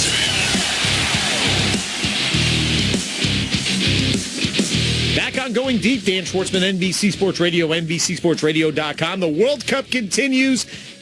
What an unbelievable last couple of days it has been. Upsets galore and just head-scratchers as well. Our buddy, soccer analyst on Sirius XM, Tommy Smyth, joining us. And Tommy, let's go back a day before we get to what we witnessed today. Russia may be the most incredible upset in knockout stage history. With pens, they knock out Spain, which is obviously a ridiculous score. Tommy, what the heck happened to Spain in this one? Well, it was a case of Russia were anti-football. They made sure they just wanted to get to penalty kicks. They didn't care how they got there. I mean, at times they had 10, 11 players across the back line, and every time the ball came in, they just booted it out of there. But if you're a team like Spain, you're supposed to be fit to break them down. You have enough of talented players. I mean, we hear about La Liga, such great players. We hear about them every week. They just weren't fit to break them down, Dan, and at the end of the day, that's all that counts. Tommy, if Spain had not fired Julen Lopetegui 2 days before the start of the World Cup, do you think the result would be the same? Obviously, I'm talking about the manager that took the Real Madrid job, and because of that, and because I guess the Spanish Federation felt they got slighted, they decided to fire him literally 2 days before. Do you think the result would be different? No, I don't think so. I think that result was coming. I mean, Spain, everybody thought were much better than they actually are. I mean, Iniesta has been a great player, but, you know, there's a lot of miles on those legs. He's been around a long time. And really, when you get to this part of the World Cup and you play 3 games in, 10 days or whatever it is, I mean, it becomes a young man's game, that's for sure. Tommy, Mexico makes it to the knockout stage. 7 straight years they get knocked out of the round of 16. They don't make it to the final 8. They lose to Brazil 2-0. I watched this match, and I got to be honest, Tommy, I thought Mexico to a point outplayed Brazil. What went wrong for El Tri? They just weren't good enough in the end. You know, the problem with when you play Mexico, when Mexico plays Brazil, is that Brazil are coming at you all the time. You may think you're playing well, and for the first half, Mexico played really well. But the Brazilians are sitting back just waiting on you. They're waiting on you to make one mistake, and if you make that one mistake, you know, it's like if you go to a symphony orchestra and you're sitting in the audience and there's one guy playing, he's not on the right note with everybody else. You can see that he's there and what he's doing wrong. And it's the same with Brazil. They wait on Mexico. Mexico just doesn't have the quality of players that Brazil have. They don't play in the kind of leagues that the Brazilians play in the whole year, and they're not as hard. And so in the second half, they start to run out of steam a little bit. I mean, Mexico have nothing to be ashamed of. This was a great run for them. Nobody thought that Mexico would get this far. I mean, the way they beat Germany and basically sent Germany home, it was fantastic. So Mexico have they can't have any worries. And now in 8 years they're going to host the World Cup themselves. So they're probably going to start building for that now. The question, of course, is will Osorio stay as the manager? And, I mean, there's a few rumours tonight, and maybe I'm starting one of them at the moment, is that maybe Osorio might be in line to become the U.S. manager. How about that? Wow. I mean, he used to be with the Metro Stars. That's where he started off. He started off with the Metro Stars in New Jersey. Is he the best choice for Team USA in your mind? I wouldn't go that far, no. I'm not sure what a good choice for USA would be at the moment. They got a lot of young players that they really have to blend together, and it's going to take somebody pretty special to put this team together and get them together, because they're going to be, US, Canada and Mexico are going to be hosting the World Cup in 2026. So, I mean, now is the time to start. I think they're wasting a lot of time, to be honest, Dan. I know that's not a very popular opinion, but they're wasting a lot of time. They should have a manager in place already. I don't know who he is or who he should be, but they certainly should have him there already. You're telling me Zinedine Zidane is not dying for this job? Nah, I wouldn't think so. But, with those French guys, you never know what they're thinking. You never know what he might be thinking. That's a good point. You never do know what they're thinking. Heck, he wins the Champions League. I'm going to leave. I'm done. Soccer analyst on SiriusXM, our buddy Tommy Smyth joining us, going deep. Dan Schwartzman, NBC Sports Radio, NBCSportsRadio.com. To preface this, I am half Japanese, Tommy, so I was very disappointed with what happened. For 68 minutes, it was going great for Japan. Fantastic. Quarterfinals in their sights. And then it all went wrong, Tommy. How did Belgium finally figure out Japan in those last 21 minutes? Well, Japan really, in my opinion, Dan, let themselves down a bit. They should have parked the bus. Maybe not fully parked the bus, but they should have put a few taxis in front of the goal or something. Because, you're up 2-0, and as you said, the quarterfinal of the World Cup is beckoning for you, especially for a team like Japan. And they were still going gung-ho. They were still trying to score more goals. I'm not sure why they were trying to score the goals. And then the goalkeeper makes a mistake. The goalkeeper should never have been out that far looking for the ball on the 6-yard box. He let the ball in over his head. And then a guy like Fellaini, who's had a terrible year with Manchester United, he's in the middle. He always causes problems. If you're not marking Fellaini on a corner kick, and you know that he's going to get the ball, he should be marked. He wasn't marked, and then they got done with a sucker punch. That was a real sucker punch, the last goal. I felt so sorry for Japan. I was sure they were going to go through, and you got to give Belgium got to deserve a lot of credit. They didn't give it up. Down 2-0, and not many teams ever come back from being down 2-0 in a World Cup game. Is that one of the biggest collapses you've seen in World Cup history? Yeah, it would be. It would be, especially in the second half. I mean, there was 5 goals scored in the second half, and 3 of them came from Belgium. That has to be a letdown, a huge letdown. But here's the thing for Belgium. As they go into the quarterfinals, Tommy, if they don't improve, they're not going to go much farther, right? No, I wouldn't think they're going to go much further, not at all, especially, and to have, I think Brazil is on the same side of the coin as they are, so that in itself is a big, big problem for them. All right, so now you look at what's happened, and you look at the teams that have moved on. The teams that have moved on, before we get to tomorrow, but the teams that have moved on, is Brazil, in your mind, the favorite? Just about. Just about. It's very, very close. I mean, France put on an unbelievable display on Saturday. I mean, this young kid, Mbappe, he's only 19 years of age. It looked like he was mowing the lawn and somebody threw the ball out to him and he stuck it in the back of the net. That's how easy he did it. I mean, it was just so easy for him. And he scored 2 goals. France looked pretty good. It's one of the few times in this World Cup they have looked very good. And they're on a crash course with Brazil as well because they're on the same side of the bracket. So it'll be touch and go between France and Brazil. So I might give the nod as far as being favourite to Brazil, but I'm not sure that by money it'd be on them, Dan. Tommy, 2 more teams will enter the quarterfinals tomorrow. Let's start with the big matchup. Colombia will be facing, of course, Harry Kane in England. Break this match down for us. Well, I mean, the big thing about this game is that if Jaime Rodriguez is not fit to play, Colombia are in big trouble. I mean, he was the star. He was the Golden Boot in last World Cup. He has been a fantastic player. He went to Europe. He's played very well in Europe.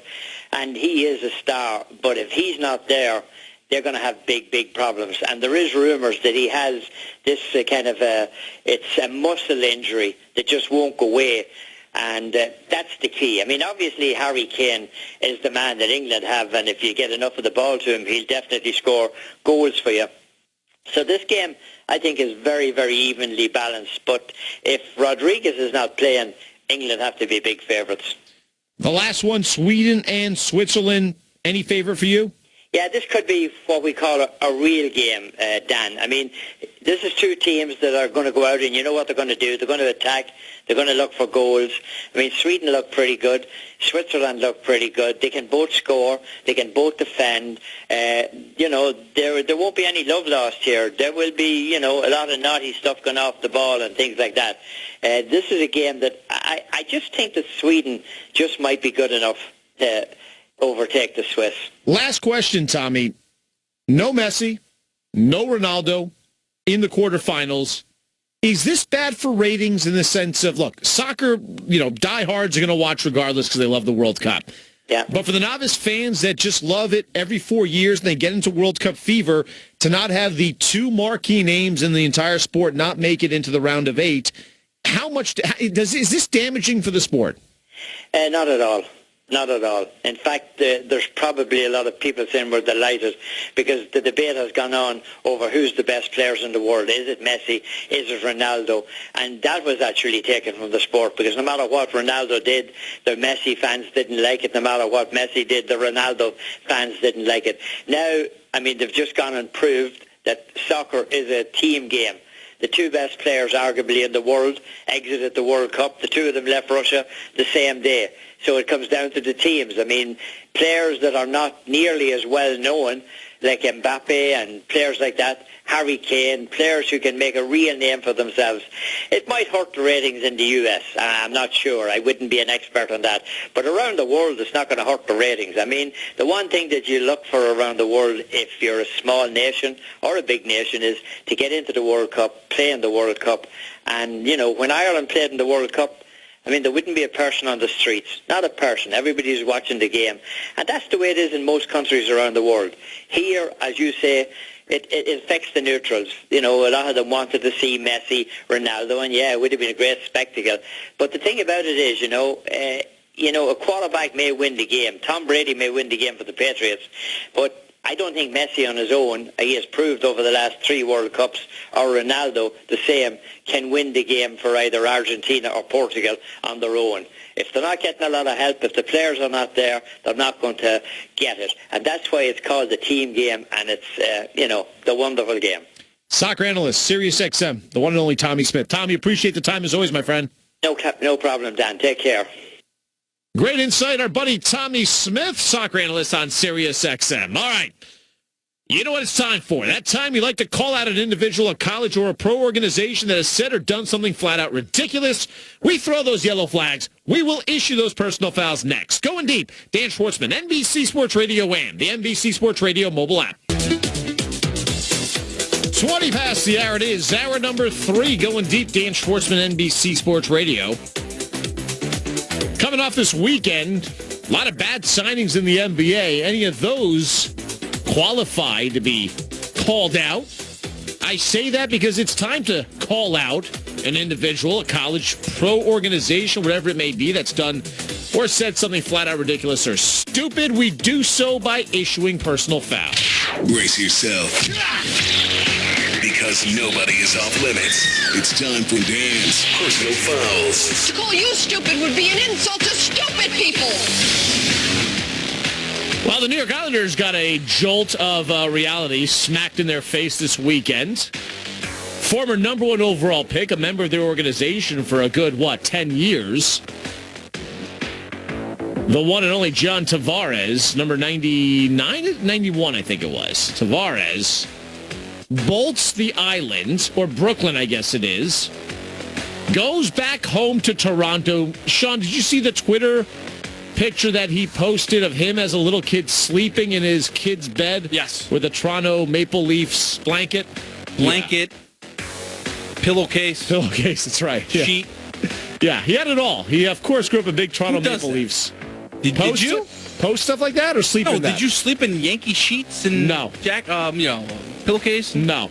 Me neither. No, never did that. I do have a Bills blanket though. You still use it? Yeah. It's like your safety blanket? No, Do you walk around with it like Linus from Charlie Brown? You I do have it, yeah. Do you wear it like... It's a great blanket. How old? Like, did you have it from a kid? No. Oh, okay. So it's not like your little safety kid's blanket. All right. Yeah, that's what Tavares did. Look, he signs a 7-year, $77 million contract. But my personal foul goes to the New York Islanders and their owner, one of two, Scott Malkin, and here's why. Last year, Garth Snow, the then GM, he's been relieved of duties just a few weeks back when Lou Lamoriello took over and appointed himself GM, wanted permission to shop John Tavares because Snow didn't want to potentially lose Tavares for literally nothing. And at that point, Scott Malkin stepped in and said, no, you can't shop John Tavares because, well, we think we can bring him back, and also because, we're kind of in a playoff race, to kind of put it mildly at the time. So Garth Snow did not shop John Tavares, did not get an incredible haul. They would have gotten a ton for John Tavares at 28 years old, his abilities. They would have gotten prospects, draft picks, really possibly enough to overhaul their roster, right? But because of the fact that Scott Malkin, I guess, the owner, felt confident enough that he could re-sign John Tavares, he decided to not give the okay to shop Tavares. And here they are, the Islanders, months later, losing John Tavares and literally have nothing to show for one of the top players they've had in that organization in the last 20 years. Because of that, and not reading the tea leaves correctly, Scott Malkin and ownership of the New York Islanders are left holding the bag. They get my personal foul. And by the way, I don't blame John Tavares. If you have an opportunity to go home and still make a lot of money, go home. Nothing wrong with that. He's from Toronto. He grew up a Maple Leafs fan. They were hot and heavy to get him. Why not? And he got him. So congratulations to him, and personal foul to Scott Malkin and the Islanders ownership group. Everything seemed good, Sean, right? They hire Lou Lamoriello. They bring in Barry Trotz, fresh off leading the Washington Capitals to a Stanley Cup. They're going to be opening up a new arena in Belmont. Yep. And they don't have John Tavares as the centerpiece. There goes the positivity. Yep. Who gets your personal foul? My personal foul goes to, and this is easy for me. Over the weekend, if you're a Yankee fan, and you watch Saturday night against the Red Sox, Sonny Gray. Oh, my goodness. A guy who, from the beginning, Dan, and you can attest to this, I did not like the trade for Sonny Gray. No. I don't care what his ERA was in Oakland. This is New York. He's pitching to a 5.44 ERA this year. Unbelievable. He got lit up like a Christmas tree against the Red Sox on Saturday night. The guy has great stuff, no denying that. He outfoxes himself, tries to strike out too many hitters. Doesn't go straight after them. Too many times, pitches 5 innings, 5 1/3, doesn't give you much length. Weakens the bullpen. And on top of that, he's not pitching well. You can't trust this guy if you're a Yankee fan in the postseason. Undoubtedly, the Yankees are going to be in the postseason. Let's not kid ourselves. They're on pace for 106 victories. They're going to be in the postseason. They need a starter. They can't rely on Sonny Gray. The guy cannot pitch in a big spot. He's spooked. I don't know what it is. The guy's just not a big game pitcher. He pitched in Oakland, small market. I don't care what his ERA was there. I don't care what he did against Justin Verlander in a 2013 ALDCS. Sorry. Right. I don't care. Because it doesn't matter, because this is New York. And he hasn't been proven to pitch in a big spot here in New York. He's a bum. They need to get a better pitcher. I'm done with Sonny Gray. They need to do something. And by the way, he is even worse just at Yankee Stadium. He's actually good on the road. But you know what? Why don't you add to that personal foul? Because David Price is exactly the same thing. Oh, boy. He can't pitch against the Yankees. He cannot pitch against the Yankees. He has, a 12 ERA, I think, against the Yankees over the last couple of years. Unlike Sonny Gray, though, he's on the books for 7 years, $217 million. And he's in year 3 of that deal. Here's the problem. They have Chris Sale. Yeah. The Red Sox do. They have Porcello, who's pitching well this year, the Red Sox. And they have Rodriguez, who's pitching decently. No. Do they really need Price? But for $31 million a year, are you not going to pitch Price in a playoff against the Yankees? Probably. You know what? The Why Yankees would are better than the Red Sox. You're right. Red Sox need to do something. Right? They do. Both teams could use another starting pitcher. But who's out there? Cole Hamels? Jay Happ. Who? Jay Happ. Yeah, no. The thing is, Fulmer's going to be expensive because he's young and controllable for a long time. The Tigers aren't going to give him away. Chris Archer. I don't care what his ERA is this year. That kid can pitch. He can pitch in a big game. You think Tampa Bay's going to get rid of Blake Snell? Maybe. You know what?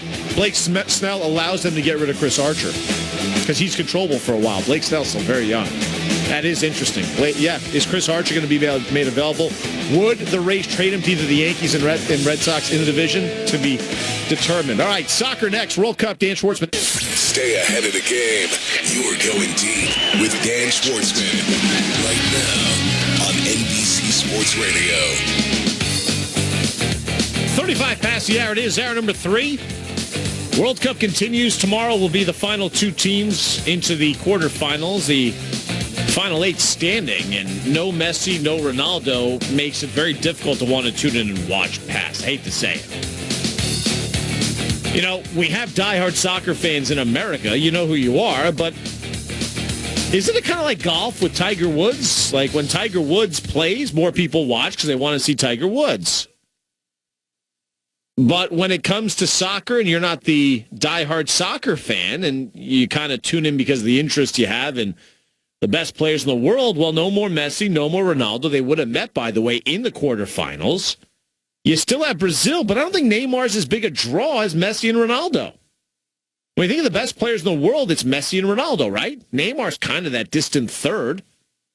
It's like Trout, Harper, and then who, right? Kind of like that. Not that Harper really belongs in that category right now this year, but you know what I'm saying. That's the problem I have. I'll watch. I find it interesting. You know, Brazil is very good. They have to be considered the favorites right now. I think England's going to be a fun matchup against Colombia. Later today, 2 o'clock, I think, Eastern time on Fox, I think is what it is. Colombia against England. Hello, Harry Kane. But I just wanted to see Messi or Ronaldo, and really for Messi, again, a failure at the World Cup. Again, a failure at the international competition level. He's a great player playing in La Liga for Barcelona, but he just doesn't get it done on the international level. And at this point, we've probably witnessed Messi's final World Cup. And you know what? He always takes a backseat to Diego Maradona in terms of great Argentinian soccer players. Maradona won twice, right? I don't think you find many Argentinians who'll tell you that Messi's better. And how do you weigh how a guy plays? Okay, so do you weigh Messi playing for Barca against Maradona playing for Napoli and Serie A? No, it's on the international level representing your country, and Messi has not delivered at all. He's never won on the international level, ever. CONCACAF, CONMEBOL, World Cup, Olympics, he has never led Argentina to a win. And he disappears in these games. Now, he was 4 years ago the, Golden Boot, I guess he won, right? Or whatever they call the MVP of the World Cup. The top player. The Golden Boot, right? Isn't that what it is? Something like that. Or he's won it, right? Messi won it either, 4 years ago or 8 years ago? I don't remember what it was, but 4 years ago he won it. Okay.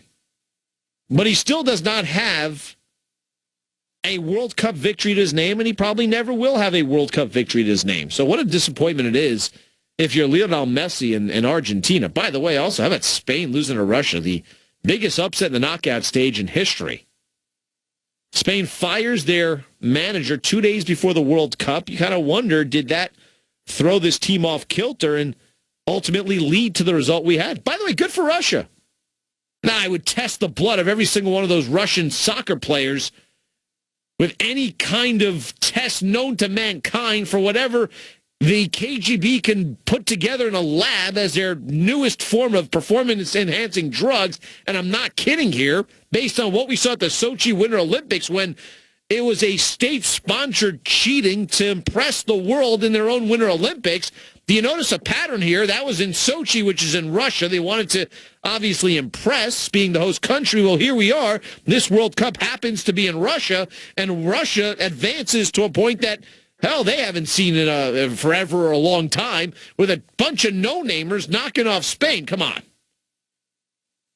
All I'm saying, Sean, am I wrong to question, should they test the hell out of the urine, the blood, the spit, whatever else they can get, the hair of every Russian player on that team?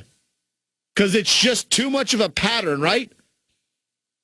Are there KGB agents guarding them at their hotel to make sure no one gets near them, the testers? No, you don't go there. Just saying. And if they're clean, bless them. But if they're not, wouldn't shock me whatsoever. You still watching, Sean? You really, Brazil gets you going enough that you want to tune in? You were all gung-ho about the World Cup when it started. I was the one that was less gung-ho about it. Now I'm a little disappointed. No Messi, no Ronaldo. You're the one that's like, oh, you got Neymar in Brazil still. Yeah, did you watch today? Mexico ousted once again, seventh time in the knockout stage. Yeah, they can't advance past the knockout stage. They're good enough to get into the 16, and that's it.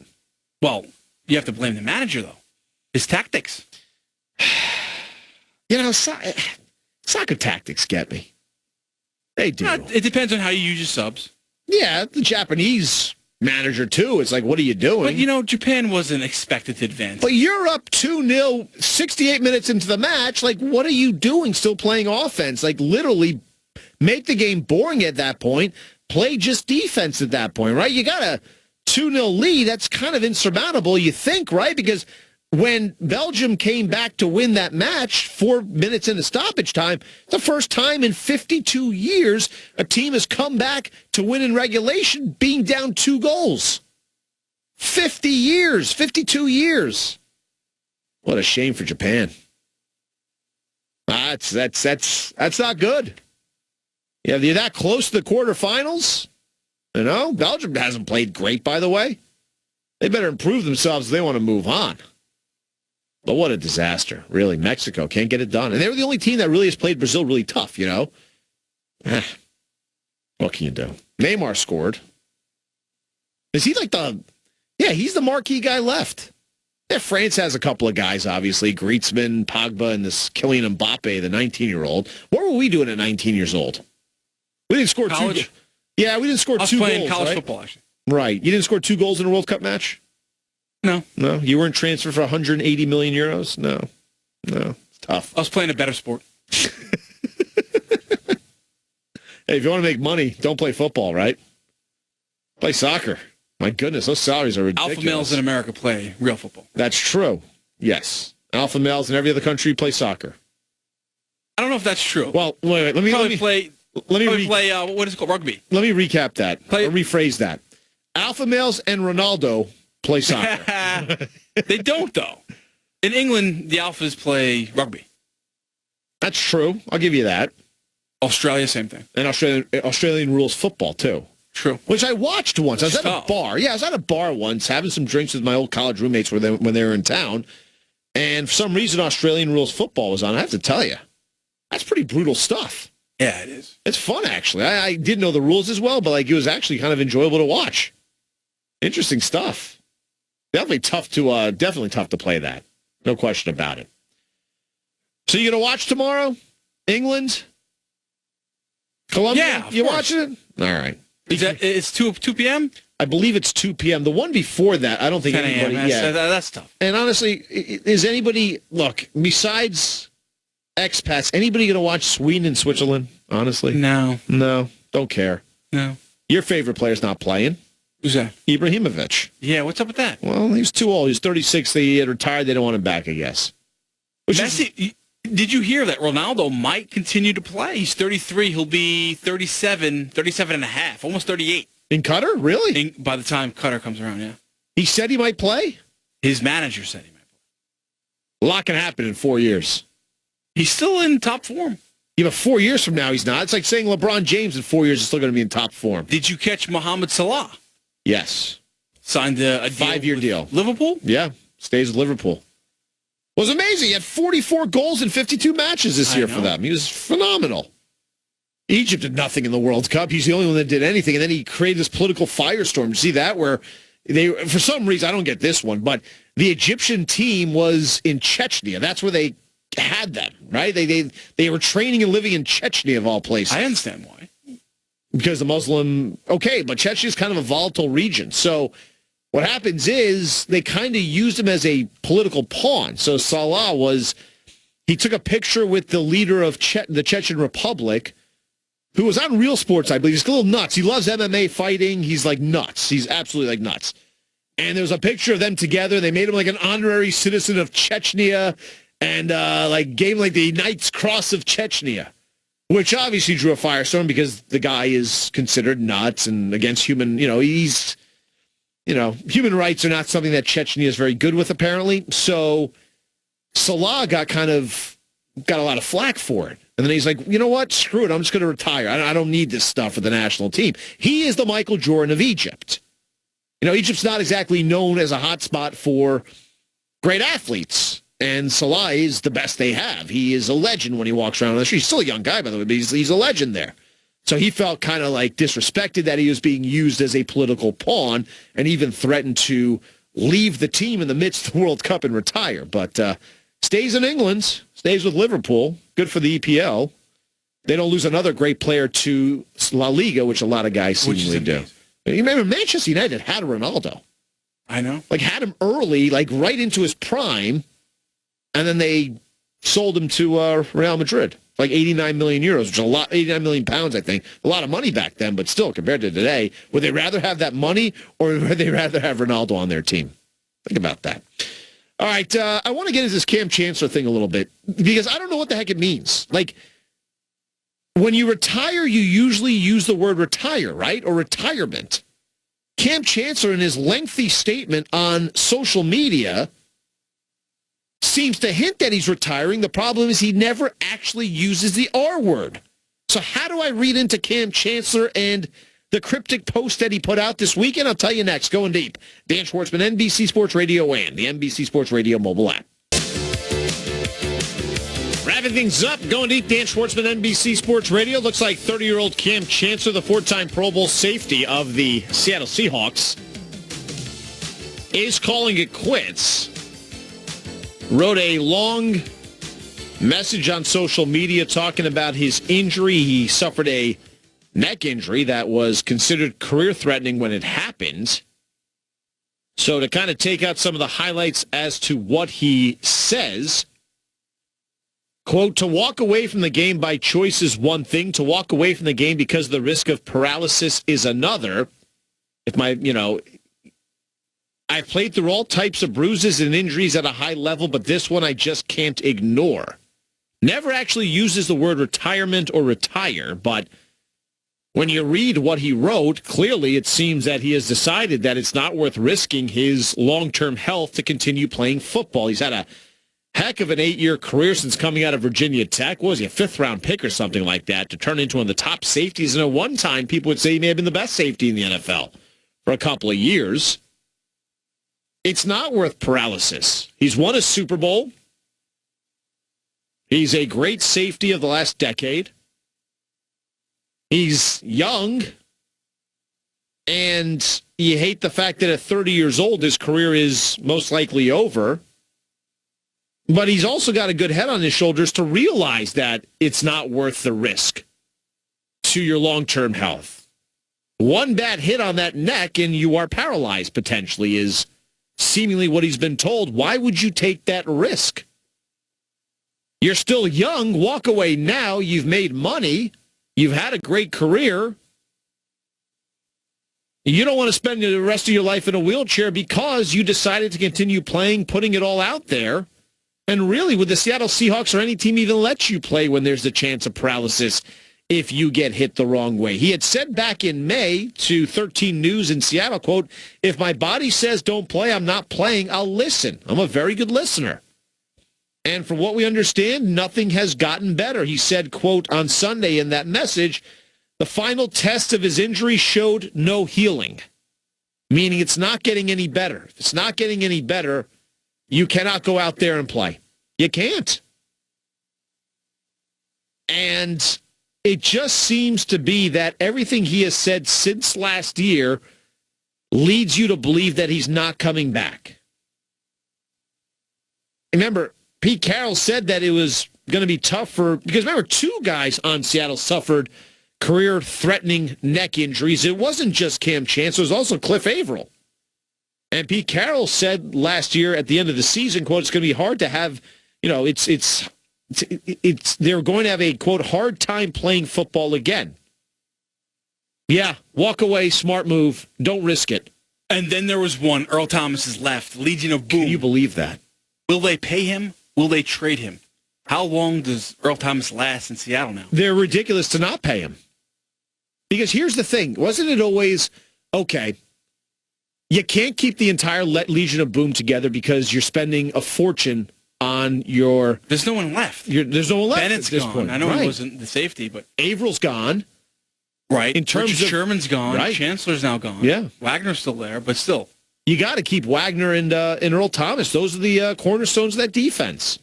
It's gone. That defense is done. Right. But you got to at least keep those guys. They're both, two of the best players in their position. Wagner's probably the second best middle linebacker in football, not named Luke Kuechly. And Earl Thomas is still up there as one of the best safeties. Some would say maybe the best safety right now still. Seattle's kind of been retooling. Maybe you could call it rebuilding that defense. But it's amazing when you think of the names that are off that defense who just a short time ago was leading them to a Super Bowl. Bruce Irvin left a couple of years back, right? Went to the Raiders. You mentioned Michael Bennett. I can't believe he's gone. Sherman's still in the division, playing for the 49ers. Chancellor seemingly is now retired.